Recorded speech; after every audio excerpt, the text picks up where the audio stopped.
En entrant dans le bureau de poste, impossible de la rater. Une grande cabine jaune façon boîte aux lettres, sauf que là, il n'est pas question d'y glisser une enveloppe géante, mais bien d'y essayer des vêtements commandés en ligne.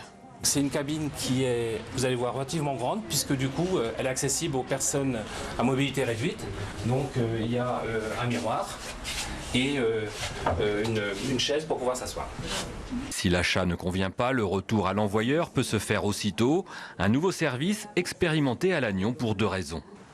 Déjà parce qu'on est en cœur de ville, et puis on a un trafic de colis qui permet effectivement de pouvoir faciliter la vie de nos clients en permettant d'essayer et de faire repartir le colis si jamais la personne n'est pas satisfaite de sa commande. Une initiative qui a aussitôt provoqué la réaction des commerçants du centre-ville, d'autant plus que la période des soldes venait de s'ouvrir. Dans une affiche de bons vœux, ils se sont donc mis en scène dans leur propre cabine d'essayage.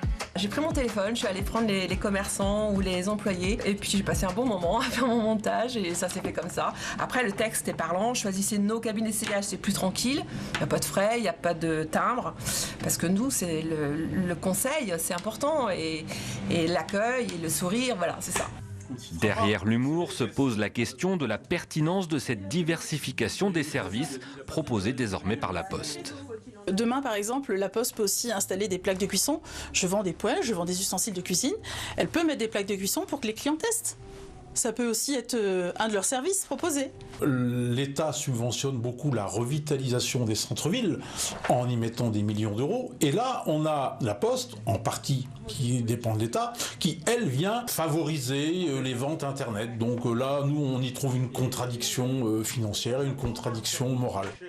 À Lannion, comme dans 6 autres bureaux en France, la cabine d'essayage sera testée jusqu'en juin prochain. Il sera alors temps de faire le bilan pour savoir si elle est pérennisée ou si elle peut aller se rhabiller.